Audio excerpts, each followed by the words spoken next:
Je te souhaite la bienvenue dans cette nouvelle vidéo. L'objectif de ma chaîne, c'est de t'apporter des informations pratiques qui traitent de l'intelligence émotionnelle, comment sortir de la fatigue physique et mentale pour retrouver ta pleine vitalité en tant qu'athlète, sportif, chef d'entreprise, entrepreneur et ainsi que les professionnels de la relation d'aide. Aujourd'hui, j'ai le plaisir d'accueillir Sandra Monard dans cette interview partage de cœur. Sandra va nous présenter son parcours atypique et comment sortir de son pylône limitatif. Bonjour à toutes et à tous, j'espère que vous allez bien et que vous êtes en très grande forme. Aujourd'hui, j'ai le plaisir d'inviter et d'interviewer, d'avoir en partage de cœur avec Sandra Monard. Sandra Monard, comment vas-tu? Coucou David, écoute, ça va plutôt bien. Plutôt bien, merci. Merci de l'invitation en tout cas. Mais avec grand plaisir. Tu sais, la dernière fois qu'on s'est parlé, j'explique un petit peu, le contexte, pour les personnes qui vont regarder, cette vidéo. Sur ma chaîne YouTube, en fait, quand tu as commencé à parler de ton histoire de vie, je me suis dit: «Waouh, ça peut pas rester comme ça, juste une discussion entre nous 2. Je suis persuadé que ça va pouvoir aider un maximum de personnes qui vont regarder cette vidéo. Donc, merci infiniment et puis surtout ce beau partage fluide. Tu as vu, c'était un partage, complètement où on était à l'aise et j'ai senti vraiment cette, émulsion qu'on va justement, retransmettre, pour les personnes. Donc pour les personnes qui ne connaîtraient pas ma chaîne YouTube, elle est dédiée aux entrepreneurs, aux coachs et aussi aux personnes d'accompagnants, à l'aide aux autres personnes qui visent à transformer, son stress en énergie et aussi à augmenter son taux de productivité. C'est un taux de productivité global, c'est-à-dire c'est la santé, c'est l'aspect mental, c'est l'aspect émotionnel pour avoir vraiment ce côté vitalité, qui ressort. Et pour les personnes qui ne me connaîtraient pas, bah, je suis coach professionnel depuis 2015 et j'accompagne justement à cette santé globale et avoir un maximum d'énergie qui tienne dans le temps. Et voilà, j'aimerais juste aussi que tu puisses, à travers, bah, cette interview, c'est vraiment dépasser vos pylônes limitatifs. Donc ça, c'est le titre de l'interview. Vous allez comprendre pourquoi ce titre. Mais avant ça, j'aimerais que tu te présentes un petit peu, à la communauté. Qui est Sandra? Ben, déjà bonjour tout le monde, pour ceux qui nous regardent. J'ai juste 64 ans, je suis maman de 4 enfants, grand-maman de 2 petits-enfants. J'ai une vie extrêmement remplie, et surtout, épanouissante depuis pas très longtemps, et c'est peut-être ça que David avait envie que je transmette, c'est comment j'ai pu, dépasser toutes les difficultés, auxquelles j'ai dû faire face, et puis comment je revis aujourd'hui, quasiment, une cure de jeunesse à 64 ans. Voilà, c'est peut-être, comme ça que je peux me présenter le mieux. Je sais pas si tu voulais Et que je c'est dise autre chose? waouh! Parce que comment tu es en train de dire une cure de jeunesse Oui, à c'est vrai. 64 ans, c'est ça que tu as dit? Oui. Mais tu Ouais, vois, ouais. ça, c'est déjà une phrase, mais ultra inspirante et moi, ça m'anime parce que, tu sais, souvent quand je discute avec la plupart des personnes, on a tendance à être un petit peu, à entendre des discours fatalistes et moi, j'en peux plus des discours fatalistes. Donc quand j'entends une personne de ton âge, à 64 ans, dire: «J'ai initié une cure de jeunesse», pour moi, c'est waouh et ça m'inspire. Et si moi, ça m'inspire, je suis sûr que ça va inspirer des jeunes de 20 ans, des jeunes de 17 ans qui savent pas où ils en sont dans leur vie et qui sont dans cette fatalité, qui ont plus d'énergie et de voir une Sandra à 64 ans dire: «J'ai initié ma cure de vitalité, de rajeunissement». Moi, je suis sûr que tu vas inspirer tout le monde à faire de même. Donc, déjà merci, pour ta présentation et et justement, on va parler d'un projet qui te tient à cœur et c'est vraiment le cas de le dire. Oui. Ça a été vraiment un élan du cœur, comment tu en parles en tous les cas, c'est ce que j'ai ressenti. C'est le GR34. Alors est-ce que tu peux nous expliquer Qu'est-ce que le GR34 et pourquoi tu as commencé à initier ce projet? Ouais. Alors je vais essayer de pas me perdre dans les explications parce que dans les choses que je décide, il y a tellement de choses derrière, en fait. Il y a beaucoup de profondeur, c'est pas juste une idée comme ça, j'irais bien visiter ce coin-là. Il y a beaucoup de ça m'anime vraiment et ça m'anime, depuis 2022, en fait. En 2022, je m'étais lancé un premier défi qui était pas encore la marche, c'était plutôt avec la voiture, même si j'ai fait pas mal de randonnées.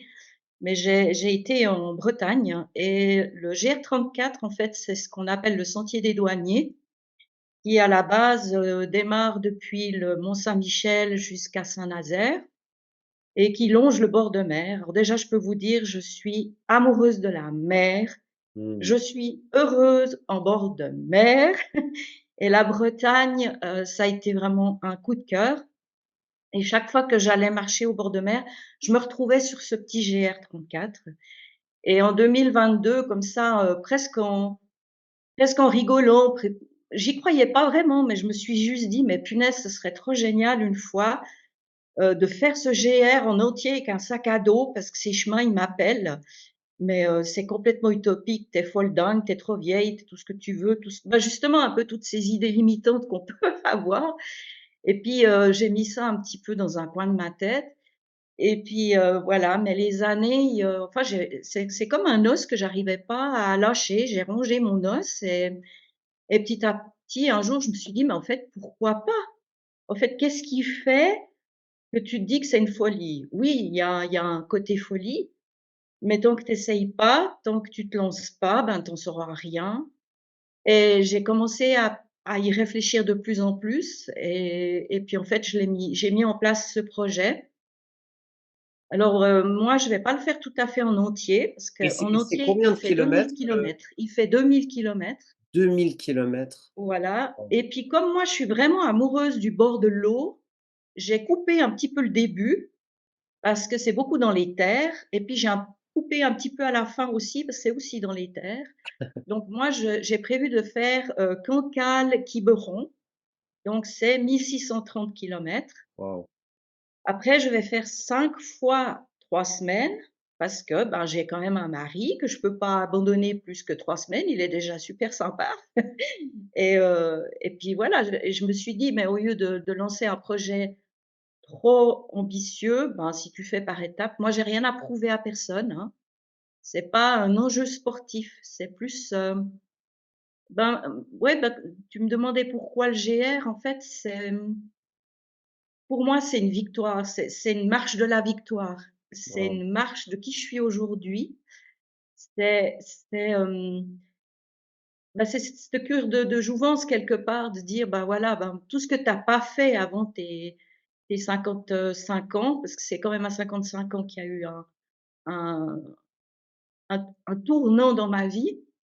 Bah, tout ce que tu as pas fait jusqu'à tes 55 ans parce que tu t'es mis des limites et ben, maintenant tu n'écoutes plus tes peurs, tu n'écoutes plus tes doutes et tu y vas et tu vis tout ce que tu as pas vécu avant et voilà, du coup, maintenant, quand j'ai des envies, des intuitions et ben, j'essaye d'évacuer tout ce qui est peur, tout ce qui est doute, ce qui n'est pas toujours évident parce que je reste encore quelqu'un, de pas de fragile, j'aime pas ce mot, mais, c'est pas encore une évidence, mais je dépasse tout ça. Alors voilà, donc je pars le 14 avril Waouh! et je vais faire mes premières 3 semaines et les premières 3 semaines, c'est 340 kilomètres et j'espère que je vais arriver au bout et si c'est pas le cas, c'est pas grave parce que j'aurai au moins essayé. Voilà. Et tu vas documenter aussi sur ta chaîne YouTube et cetera, Voilà. le GR. Oui, bah, c'est Donc aussi je vous pour ça que mettrai j'ai en fait lien, une chaîne YouTube. dans la vidéo, le lien de Ouais, la chaîne YouTube de Sandra. voilà. Et quand on avait eu des échanges, aussi, et puis que ça a donné l'idée de l'interview, tu avais parlé de qu'est-ce qui a déclenché cette prise de décision du GR34. Tu as parlé aussi: «J'ai obéi». Enfin, j'ai eu un Ouais. c'est l'obéissance qui m'a et moi j'avais trouvé génial ce côté de dire: «Mais tiens, elle a obéi» et puis, Vas-y, essaye d'approfondir. Tu arrives à nous Alors en dire un peu fait, plus par rapport à bon ça? je vais essayer d'être courte parce que, bah, ceux qui veulent en savoir plus, ils ont qu'à aller sur ma chaîne. C'est ça. Parce que les Sur ta 17 chaîne, tu as 17 vidéos où tu racontes les un petit 17 peu, vidéos où je raconte vraiment mon voilà, parcours de A à Z, donc si vraiment exact, ça vous intéresse, vous exact. allez parce que sinon là, il y en a de nouveau pour des heures, puis je crois que C'est David, ça. il a quand même le chronomètre. Mais en gros, je suis quelqu'un qui a toujours été mal dans sa peau depuis, la naissance. Alors bon, sans entrer dans les détails, j'ai été aussi, dans un cadre familial pas très facile, avec peut-être un manque d'amour et d'écoute vis-à-vis de moi. Un parcours scolaire catastrophique avec, harcèlement scolaire de dessus et tout, ce qui fait que pour pas entrer dans les détails, je me suis mis l'étiquette de folle et de stupide sur le front assez rapidement et c'est pour ça que je me suis privée moi-même, de tout ce qui pouvait venir de moi, dans le sens que puisque tu es stupide, ça sert à rien de faire ça, tu vas pas y arriver. Puisque tu es stupide, ne donne pas ton avis, de toute façon tu dis des bêtises, enfin voilà. Donc je me suis auto-limitée toute ma vie et puis, j'ai eu beaucoup de dépression. J'avais un trouble de l'humeur très, très important, des troubles d'anxiété, enfin j'avais beaucoup de choses qui ont fait que je me suis mis ces étiquettes. Et en 2015, j'ai fait une grosse casse un petit peu plus, profonde que d'habitude et vu que j'ai eu un arrêt de travail, le l'AI en fait, l'assurance invalidité est venu me dire que si je pouvais pas continuer de travailler, je devais avoir un diagnostic d'un psychiatre parce qu'il pouvait pas se contenter d'un diagnostic, d'un généraliste. Donc généraliste, lui, m'avait diagnostiqué cyclotimique. Donc cyclotimique, c'est des troubles de l'humeur, mais relativement légers, même si pour moi c'était déjà lourd, mais voilà, c'était un diagnostic plus ou moins léger, si on peut dire ça comme ça. Et puis quand je suis arrivée chez cette psychiatre, bah, elle, il fallait vraiment qu'elle mette aussi un diagnostic et j'ai été 5 fois en tout chez elle et la toute première fois, la chose qu'elle m'a dite au tout premier, c'est: «Si vous venez chez moi madame, j'aimerais que vous fassiez un effort et j'aimerais que vous y teniez, j'aimerais que vous marchiez un quart d'heure tous les jours». Et moi, à cette époque-là, je faisais 25 kilos de plus. J'étais quelqu'un qui était plutôt, scotché au canapé qu'ailleurs et 25 minutes, 15 minutes de marche tous les jours, c'était déjà, vraiment dur pour moi et c'est là que comme je te l'ai dit à toi, j'ai obéi. C'est-à-dire que j'ai toujours été, un peu quelqu'un d'obéissant comme ça, bah, j'ai toujours bah, un petit peu sans identité propre, en fait. J'ai été toujours ballottée dans la vie sans avoir ma propre, voilà. Alors j'ai obéi et puis, montre en main, j'ai fait mes 15 minutes tous les jours et en fait, au moitié du chemin, il y avait un pylône. Voilà, d'où le titre de la vidéo Le et en fameux fait, j'ai pylône. marché hein? Là, Le il y a le pylône, pylône, le fameux pylône. le fameux pylône et j'ai marché pendant des Qu'est-ce qui t'a sauvé? semaines jusqu'au pylône. Voilà et mais vraiment pas un pas de plus, hein. Je voyais le pilote: «Ah, j'y suis, je rentre» et puis en fait, pour me sortir de toutes les difficultés que j'ai eues, j'ai fait beaucoup de lectures et entre autres, mais je saurais pas dire quel livre précis parce que j'en ai lu tellement, mais à un moment donné, j'ai lu que j'étais responsable de moi-même, que j'étais responsable de mes besoins et que je devais assumer les choix que je fais. Et j'ai réalisé que mes problèmes de dos, de poids, enfin beaucoup de choses venaient de mes propres choix, en fait. Typiquement pour le poids, je faisais le choix de manger du Nutella tous les jours à la petite cuillère, de pas bouger de mon canapé et puis de me plaindre que je me trouve moche, que je me trouve ci et cetera et tout d'un coup, en toutes ces lectures où je me suis fait: «Mais attends Sandra, maintenant, soit tu assumes ton choix de manger du Nutella et tu assumes ton choix d'être physiquement ce que tu es, soit tu changes en fait. Et le fait de dépasser le pylône, ça a été un jour de me dire: «Mais en fait, pourquoi tu fais juste ça par obéissance, mais tu le fais pas pour te faire du bien en fait?» et je me suis rendu compte qu'un quart d'heure, ça me faisait pas vraiment du bien. En plus, je longeais une voie ferrée, mais il y avait rien à voir en fait, c'était juste moche. Et un jour, je me suis dit: «Ben, Sandra, maintenant tu dépasses ce pylône». Et j'ai commencé à dépasser le pylône d'une demi-heure, puis après d'1 heure, puis après 2 heures et puis 3 heures et puis dans la nature. Et tout d'un coup, j'ai eu cette révélation du bonheur d'être dans la nature, du bien que ça m'a fait de marcher, de prendre soin de moi. J'ai perdu 25 kilogrammes et du coup, j'étais beaucoup mieux. J'ai d'ailleurs, mes douleurs de dos sont parties, mon moral allait mieux et ça a été en fait, bah, ouais, voilà, c'est pour ça que je dis une nouvelle naissance pour moi. Et ce GR34, c'est de dire: «Bah, waouh, la nana qui dépassait pas son pylône pendant un quart d'heure, bah, tout d'un coup, elle a envie de marcher, 1 630 kilomètres puis s'éclater sur son bord de mer et c'est toute cette symbolique-là. Et puis, le fait de me filmer sur la chaîne, c'est aussi parce que bon, ça peut-être que je vais le préciser, c'est que cette psychiatre m'a diagnostiquée finalement, bipolaire. Et j'ai été très choquée quand même par ce diagnostic. Il y avait un petit côté soulageant parce que ça mettait un mot sur mon mal-être, mes humeurs et tout. Et j'ai acheté un livre sur les bipolaires que j'ai lu et je m'y suis pas retrouvée, en fait, parce que, bah, j'ai eu des bas, mais jamais profonds au point de pas me lever, pas prendre soin de moi, ni, des phases, oui, je suis très enthousiaste, ben, même encore le GR, j'ai des idées de foufou, mais, ça reste des idées, qui tiennent quand même la route, hein. Je fais tout ça, avec beaucoup de réflexion. Et en fait, 7 ans auparavant, j'avais lu un livre qui s'appelle «Trop intelligent pour être heureux» Oh! et Et ça, c'est un livre qui justement de le livre déclencheur, non, dans ta vie? oui, ça a été un livre déclencheur que j'avais lu 7 ans avant le diagnostic de bipolaire, mais que j'ai pas pu m'approprier tout de suite Qu'on va parce mettre que en lien c'est dans la description aussi, hein. ouais, volontiers, il est vraiment bien. Alors le titre, j'avoue, enfin moi personnellement, le titre, bah, la personne qui me l'a donné, j'en ai voulu sur le moment parce que «Trop intelligent pour être heureux». Quand on a vécu l'échec scolaire comme je l'ai vécu, quand on a une étiquette de stupide sur le front, qu'on y croit dur comme fer qu'on est stupide et qu'on nous donne le livre «Trop intelligent pour être heureux», je vous cache pas que je l'ai presque pris comme, mais je lui ai dit: «Mais pourquoi tu me donnes ça en fait?» Et elle m'a dit: «Tu t'occupes pas du titre, tu lis le livre».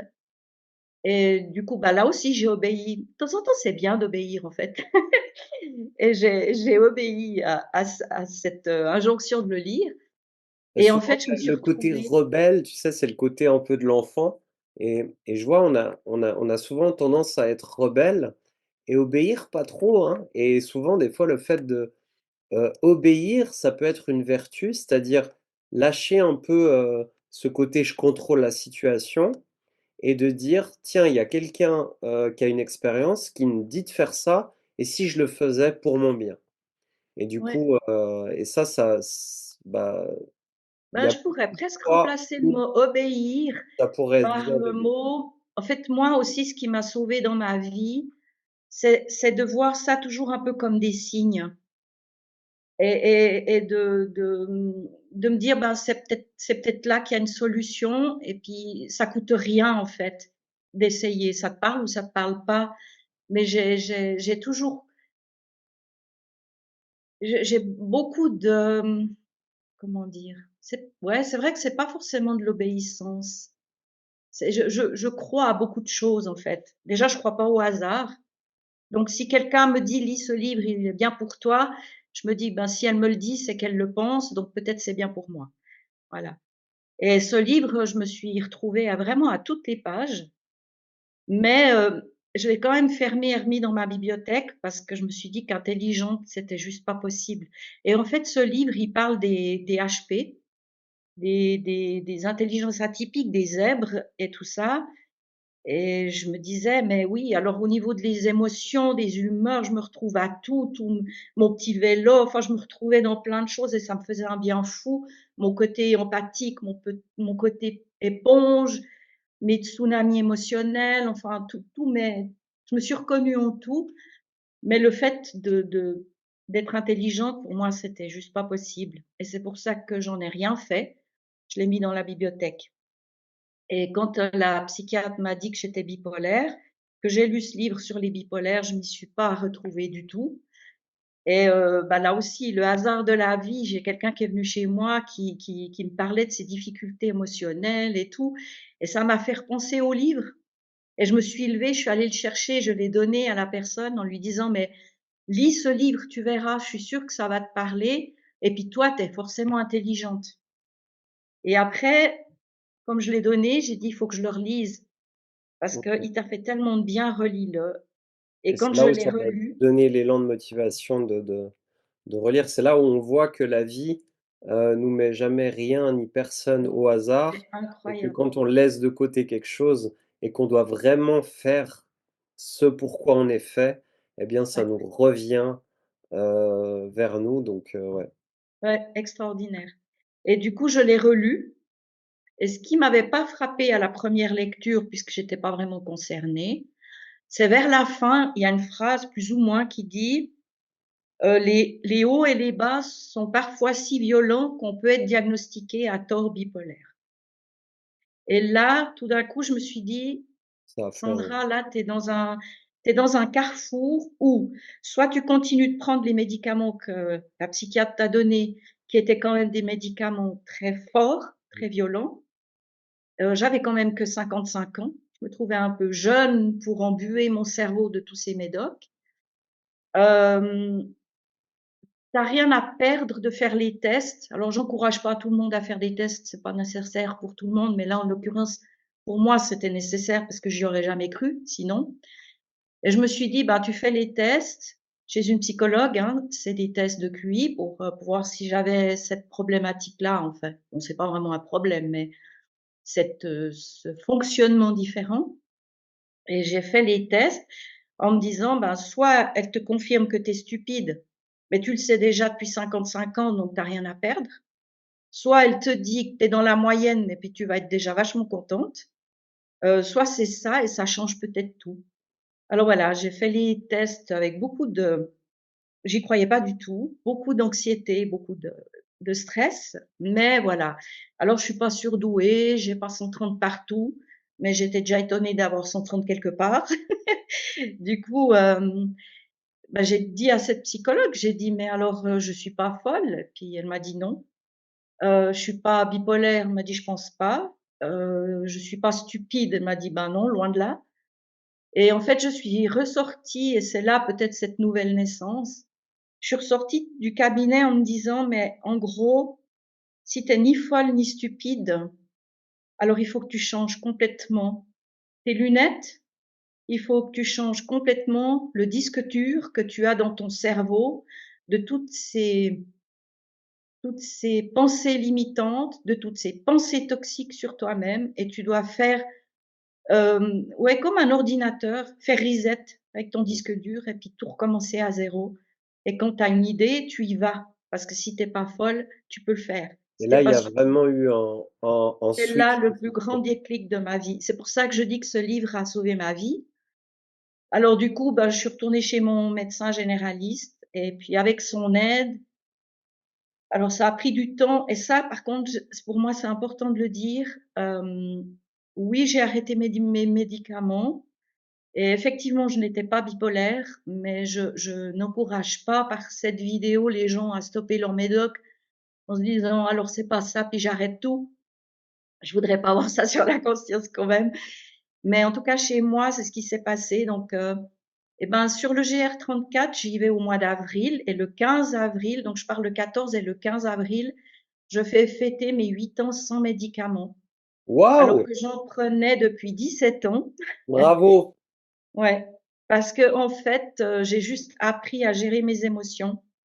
J'ai appris à me connaître, j'ai appris à m'aimer, et puis j'ai appris à me faire confiance aussi, et à écouter ma petite voix et me dépasser, en fait. Dépasser mon pylône, mais pas seulement pour la marche, mais pour tout, en fait. Croire en moi et aller de l'avant. Voilà. Waouh!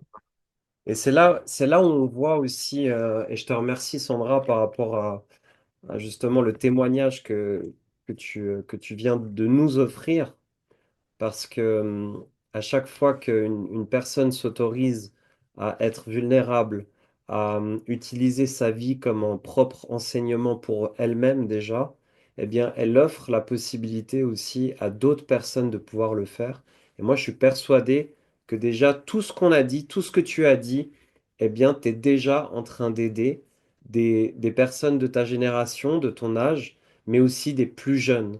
Parce qu'aujourd'hui, la difficulté, elle est dans l'engagement. La difficulté, elle est dans cette relation avec ses pensées. La difficulté, elle est dans son identité.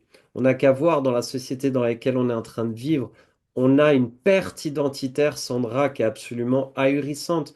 Plus personne sait qui il est, plus personne se valorise.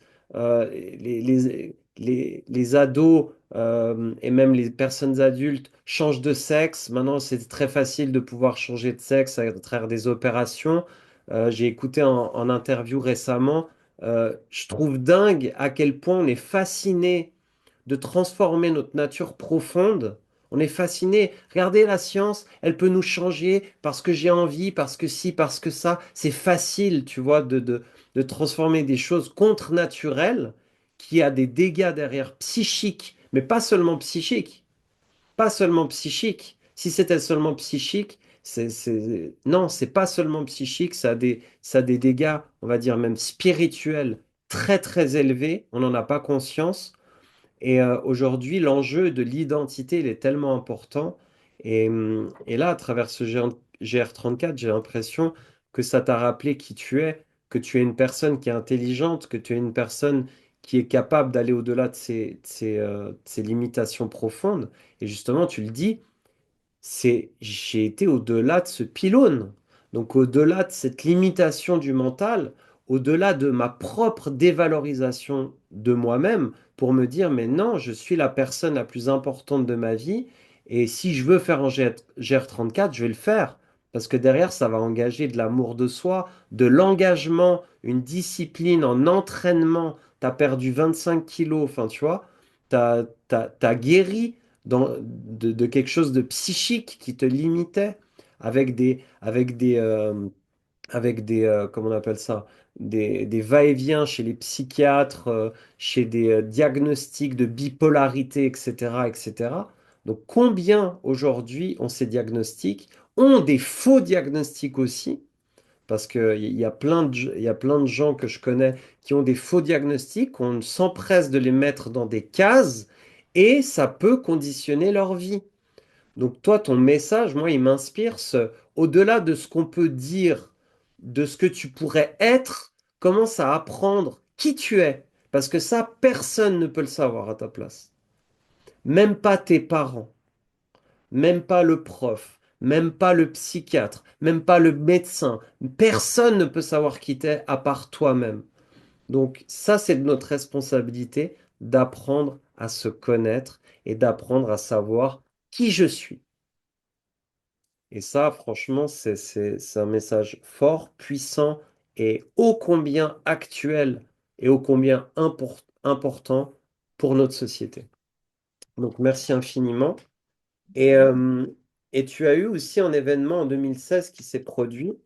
Tu m'avais raconté justement. Est-ce que tu veux bien aussi nous en parler, qui a été un événement assez poignant et assez transformateur? Ben, en fait, c'est le décès de ma maman. Mais je tiens quand même à préciser qu'il y a beaucoup quand même de pardon, hein. Je suis pas dans la haine, je lui ai pardonné. Mais en fait, en 2016, elle est décédée et en fait, ça a été une naissance pour moi parce que jusqu'à ce décès, j'ai toujours été la petite fille en attente d'affection. Et en fait, j'ai toujours attendu une parole, un geste ou quelque chose de sa part. Et tant que j'étais dans cette attente, ben, j'avançais pas en fait. Et le jour où elle est décédée, ben, moi, je suis née parce que je me suis dit, ben, ça n'est jamais venu, ça ne viendra plus. Et maintenant, cette petite fille, c'est à toi de la prendre par la main et lui donner ce qu'elle attend depuis tellement d'années, en fait. Et c'est ça aussi, ce début de naissance, c'est de prendre soin, moi, de la petite fille que je suis encore à l'intérieur. D'ailleurs, j'ai encore des émotions d'une gamine de 4 ans. Ça n'a pas changé. Mais je respecte cette petite fille de 4 ans et puis je lui dis, mais ça va aller. Ça va aller. Moi, je vais m'occuper de toi. Mais voilà, mais je le dis quand même dans la bienveillance par rapport à ma maman. C'est pas un jugement. Elle a eu le parcours qu'elle a eu. Enfin voilà, je suis pas. Et puis typiquement, j'en parle aussi un petit peu plus dans mes vidéos, si jamais vraiment mon témoignage touche. Voilà, vous pouvez creuser un peu plus, mais oui, ça c'était vraiment un moment important de. Et je peux le dire ben je dis juste peut-être ça. Je veux pas faire la vidéo longue, mais une des choses que j'ai compris, il y a eu des points clés en fait. Et, ce qui m'a aidé à avancer, c'est de laisser tomber les attentes. J'ai vécu toujours dans des attentes. L'attente d'être aimée, l'attente d'être comprise, l'attente qu'on vienne me sauver, l'attente qu'on prenne soin de moi, l'attente. Et j'ai réalisé en fait que tant que j'attendais, il se passerait rien en fait. Et un jour j'ai dit n'attends plus, fais-toi. Et c'est depuis que je fais moi au lieu d'attendre que j'avance en fait. Il y a ça. Et puis vivre le moment présent aussi. Par rapport au petit vélo qui tourne, c'est quand le petit vélo tourne, c'est soit tu ressasses des choses du passé que tu peux pas changer, soit tu as peur des choses du lendemain que tu peux pas encore régler. Et c'est quelque chose qui m'aide aussi depuis ces 4 5 ans que je travaille sur moi, c'est de vivre le moment présent, de toujours être focalisé sur aujourd'hui. En fait, que dans la vie, ce qu'on contrôle, ou ce qu'on peut mieux contrôler, c'est soi-même, parce qu'on peut pas changer les autres, on peut pas changer l'actualité, on peut pas. Alors on peut faire des efforts pour certaines choses, mais voilà, c'est pas non plus comme ça. Et par contre, ce que je peux changer, c'est moi, c'est moi avec moi. Et oui, c'est ça que j'essaye aussi de transmettre. Alors, c'est vrai que ça touche des fois des jeunes. Je sens que mon témoignage touche les jeunes et ça me fait du bien. Mais effectivement, j'ai aussi envie de toucher les gens de mon âge parce que franchement, on m'aurait dit, même quand j'avais 30 ans, euh, qu'un jour j'aurais plus ces pensées toxiques, j'y aurais pas cru. Parce que quand on est dedans, on a l'impression que c'est quelque chose qui nous colle à la peau, dont on peut pas se débarrasser. Et je vous jure, ça m'a pris du temps. Changer le disque dur du mental, c'est aussi sportif que du sport physique. Parce qu'il faut tous les jours, non, pense pas comme ça, pense comme ça, non, fais pas comme ci, fais comme ça. J'ai lu 22 livres pour m'en sortir. J'ai dû les lire 3 fois parce que tout d'un coup, tu as le vieux qui remonte, enfin le vieux soi qui revient. Et chaque fois, tu dis non, je veux pas que tu reviennes. Et puis, il faut remettre en route. Donc, ça m'a pris énormément de temps. Je suis pas en train de dire que c'est de la magie. Peut-être que c'est ça aussi. La société actuelle veut toujours des solutions magiques. Et la Miracle. magie, non, il y a beaucoup de travail aussi, il y a beaucoup de détermination, mais ce que j'essaie de transmettre dans ma chaîne, c'est de dire c'est possible. Et je vous promets que je n'y aurais jamais cru moi-même il y a quelques années en arrière. Et c'est ça que j'essaye de transmettre en fait. Waouh. Et c'est incroyable ce que tu dis parce que tu dis c'est aussi sportif que du sport, que de discipliner justement notre mental à arrêter de se limiter et s'encourager. Et tu vois, cette ancienne version qui revient, tu as lu je sais pas combien de bouquins 3 fois, donc tu es allé dans la répétition, tu es allé dans la discipline, dans cette exigence que tu t'es mis à toi-même pour te dire, non, je veux créer cette version qui est non limitée, qui est possible. Et l'ancien toi qui revient, que tu lui dis non, donc mettre tes limites aussi. Ça, c'est très d'actualité aussi de pouvoir mettre ses limites. Combien de fois on dit oui alors qu'on voulait dire non, tu vois? Donc ça, c'est... Ouais, c'est... Merci beaucoup. Et justement, bah, que tu parles justement d'entraînement mental, euh, c'est marrant parce que j'ai pas l'impression que la plupart des gens arrivent à concevoir que c'est un entraînement. Et je te remercie de le dire parce que moi qui suis aussi sur l'aspect du mental, et qui entraîne les personnes à la fois sur le côté physique, mental et émotionnel pour créer vraiment cette synergie qui, pour moi, nous permet de faire jaillir notre excellence, notre nature profonde, qui on est véritablement. C'est pas être parfait, mais c'est être cette meilleure version de nous-mêmes. Vraiment incarner cette meilleure version de nous-mêmes. Et ça demande un engagement, ça demande une discipline et ça demande un entraînement fort. Euh, Est-ce que tu penses que le fait d'avoir un but dans la vie, un objectif, quel que soit l'âge, permet de faciliter justement euh, cette version de qui on est? Ben, je pense parce que, en fait, c'est ce que j'ai compris. Ben, quand j'ai compris que j'étais ni folle ni stupide, puis que je voulais changer mon disque dur de mes pensées et tout, il fallait que je mette ma confiance en route. Tant que je me mettais pas en route, ben, je progresserais pas parce que ça va pas me tomber dessus. Puis comme j'avais ben, disons que j'avais 57 ans quand j'ai eu le déclic, toute honnêteté, j'aurais peut-être fait des études de psycho si j'avais 20 ans, puis j'aurais mis en pratique en psychologie ce que j'ai appris parce que j'adore avoir cette idée de pouvoir aider les gens. Mais c'est pas à mon âge que j'allais partir dans des études. Puis j'ai dit, mais comment tu peux sortir de ta zone de confort? Et en fait, j'ai voulu rallier mon envie de partir en vacances parce que c'est aussi quelque chose que je faisais pas. J'étais jamais partie seule en vacances parce que trop de peur, trop d'angoisse, trop d'anxiété, trop de stress. Et j'ai dit, mais maintenant, Sandra, toutes tes peurs, c'est toutes des peurs qui objectivement ne tiennent pas. Et, et maintenant, tu les écoutes plus et tu y vas. Et le premier défi, c'était de partir seule en vacances. Et je vous cache pas que la première fois, je suis partie qu'une semaine dans un camping. J'ai tourné autour de mon mobil-home pendant une semaine. J'ai pas osé visiter quoi que ce soit, mais je l'ai fait. Et quand tu fais, tu as la fierté d'avoir fait. Puis la fois d'après, ben, j'ai refait une semaine. Puis tout d'un coup, tu te dis, ah, mais j'ai eu moins peur que la fois d'avant. Puis tout d'un coup, j'ai dit, bah, maintenant, tu pars plus qu'une semaine, tu pars 2 semaines. Puis c'est là où je me suis fait mon premier objectif, parce qu'en fait, le GR34, c'est mon deuxième objectif, mais le premier, c'était de faire le tour des côtes françaises. Alors en voiture et tout, mais je l'ai fait, aller dans des hôtels, visiter et tout. Et tout d'un coup, quand j'ai fait les 2 derniers voyages, ça veut dire la Normandie et le Sud, tout d'un coup, j'ai dit, mais Sandra, t'as fait 2 semaines, t'as eu zéro peur et zéro angoisse, en fait. Et c'est seulement à ce moment-là que j'ai réalisé que ça marche, en fait. Mais ça marche parce que je me mets en route. En fait, c'est peut-être ça que j'ai envie de transmettre. Il faut oser. Et à chaque pas qu'on fait, il y a la joie de la réussite. Et il y a l'envie du recommencement, et puis tu fais un pas de plus, et puis tu es fier de toi, Mm. et tu continues. Et puis c'est une école en fait. Et c'est juste, mais extraordinaire. Et c'est, oula, j'ai l'émotion qui monte. Moi, je reste, je continue d'être quelqu'un d'hypersensible, mais franchement, jamais, jamais, jamais j'aurais cru qu'un jour je serais capable de faire ce que je fais. Et je vous mens pas, hein, le GR34, j'ai un peu les pépettes, hein, parce que c'est C'est trois pour ça que tu semaines. vas le faire.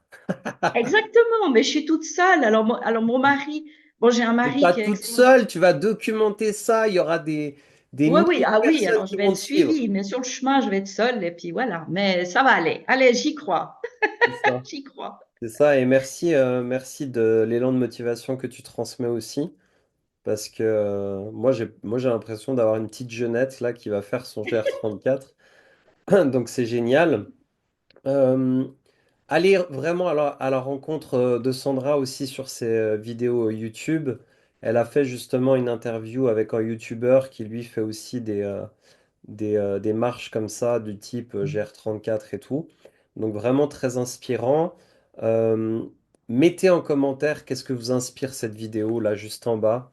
Parce que vos témoignages, vos retours, c'est ça qui crée aussi une plus-value. Cette vidéo, on l'a fait pour vous, tu vois. Et c'est ça que j'aime bien dire. Donc allez-y, mettez-nous vos commentaires, vos prises de conscience, vos décisions, vos prises de décision. Et si vous êtes intéressé aussi par rapport à tout ce qui est gestion du stress, moi, je peux vous envoyer justement une respiration. Vous avez juste à mettre en commentaire exercice et je vous envoie la respiration aussi, qui est sur ma chaîne YouTube. Donc voilà, voilà. En tous les cas, Sandra, je te remercie beaucoup. C'était un réel Merci à toi. plaisir, c'est un réel plaisir de t'avoir sur ma chaîne YouTube pour Merci. pour ce dépassement du pylône, qui est une belle métaphore et je pense qu'il va servir les plus jeunes, les intermédiaires, les moins jeunes, quel que soit l'âge. Et c'est ça qui est génial, c'est qu'on est ensemble dans ce processus. On a tous des difficultés qui est similaire avec la gestion de notre identité, notre mental. Donc voilà. Moi, je te remercie infiniment. De rien. Et à bientôt pour de prochaines aventures sur des thématiques aussi tout aussi inspirantes pour vous aider justement à gérer votre stress, le transformer en énergie. Comme elle a dit Sandra, là, le GR34, ça lui a donné vraiment de l'énergie pour aller et être très productive parce que quand tu produis ça, après dans ta vie, bah, tu crées du sens. Quand tu crées du sens, tu as une productivité globale à la fois de ton énergie, mais aussi de ton mental, de tes projets, du mouvement que tu crées autour de toi. Donc voilà, sois la meilleure version de toi-même et inspire-nous et inspire le monde, mais inspire toi-même. Donc voilà, ça c'est un petit peu le message que je veux laisser passer. Merci infiniment. Moi, je De vous rien. embrasse. Moi Je vous aussi. dis à très vite et Au revoir. continuez à être qui vous êtes. N'arrêtez surtout pas. Ciao, ciao. Bye bye. J'espère que cette vidéo a pu t'aider. Si le contenu t'a inspiré, appuie sur le cœur, commente cette vidéo avec ton retour d'expérience, abonne-toi à ma chaîne YouTube, partage également cette interview à une personne qui pourrait être également inspirée et je t'invite à cliquer sur la cloche pour être tenu et informé des prochaines vidéos. Je te souhaite vraiment et sincèrement le meilleur, une pleine vitalité. À très vite pour une prochaine vidéo qui va, je l'espère, t'aider à mettre en pratique de nouvelles habitudes pour une vie professionnelle et personnelle épanouie et équilibrée.